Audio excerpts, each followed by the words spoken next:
Declaration లో సంతకం పెడితే తన మతస్థులకు ఎక్కడ కోపం వస్తుందో అని భయపట్టి ఈ రోజు నేను తిరుపతి పర్యటన అడ్డుకుంటున్నారు. నన్నే అడ్డుకుంటే దళితుల పరిస్థితి ఏంది అని అడుగుతున్నావు. ఎప్పుడేదానికి వచ్చారన్న దళితులు? ఎప్పుడేదానికి వచ్చారు జగన్మోహన్ రెడ్డి గారు? ఏమైంది దళితులకి? తిరుమలకు వచ్చి ఎవరన్నా దళితులను అడ్డుకున్నారా?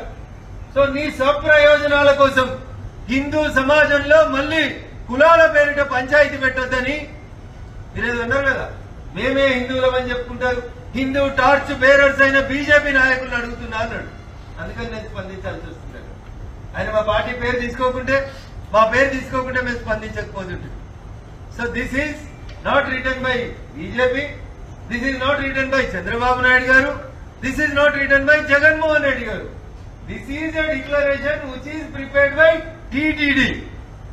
మీ నాయన గారు ముఖ్యమంత్రి అయ్యేకంటే ముందు నుంచి ఉన్నటువంటి నిబంధన ఇది.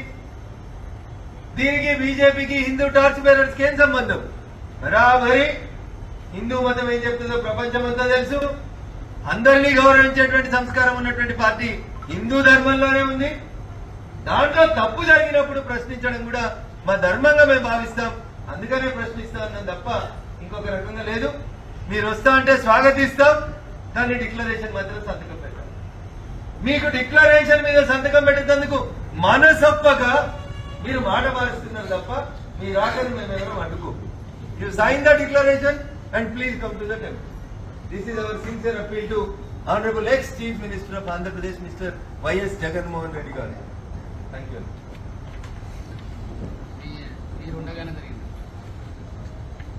అలా 3 విభిన్న పార్టీలకు సంబంధించినటువంటి నాయకులు నిన్న ఒకే వేదిక మీద ఉన్నాం దుబ్బాకలో. Congress, Bharatiya Janata party, BRS. గతంలో బీఆర్ఎస్ పార్టీ నేను దుబ్బాక శాసనసభ్యునిగా, ప్రతిపక్ష శాసనసభ్యునిగా ఉన్నప్పుడు నా పట్ల ఏ రకమైనటువంటి ప్రవర్తననైతే అప్పటి బీఆర్ఎస్ ప్రభుత్వం అవలంబించిందో, నీవు నేర్పిన విద్యే కదా నీరజాక్ష అని ఈ రోజు అధికారంలో ఉన్న వాళ్ళు కూడా ప్రతిపక్షం ఉన్న వాళ్ళకి అదే పని చేసి చూపెడుతుంది. సో మీరేదో చేసి అధికారంలో ఉన్నప్పుడు మీరు అవే పనులు చేసి ఇలాంటి అధికారంలో ఉన్న వాళ్ళు అదే పనులు చేస్తున్నారని బాధపడితే అది మీ విజ్ఞత వదిలేస్తాం. అక్కడేం గలాట లేదు. అక్కడ 3 పార్టీలు ఎవరికి వారు తమ నాయకులకి జయగొట్టుకున్నారు తప్ప గలాట ఏం జరిగిందని నా దృష్టికి అయితే రాలేదు. ఎంపీ గారు బీజేపీలో స్పష్టమైనటువంటి వైఖరి లేదని దానికి ఎన్నో క్లారిటీ రాలేదు. హైడ్రాన్ రాష్ట్రం మొత్తం అమలు చేయాలని డిమాండ్ 200 వస్తుంది. గతంలో చేసినటువంటి మాట వాస్తవం. ఆ మాటకు రఘునందన్ రావు కట్టుబడినటువంటి మాట కూడా వాస్తవం.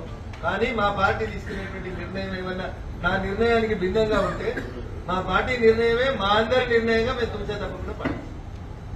It was the early opinion when somebody like you asked me, Hydraa మంచిదా కాదా అంటే ఒక సైన్స్ టీచర్ గా చెరువులు, కుంటలు, నాలాలని పరిరక్షించమని ఈ దేశ సర్వోన్నత న్యాయస్థానం చెప్పింది కాబట్టి, సుప్రీంకోర్టు చెప్పింది చేస్తే నేను వెల్కమ్ చేస్తా అని చెప్పిన. నేను ఒక టీచర్ గా, ఒక వకీల్ గా, ఒక రాజకీయ నాయకునిగా జనం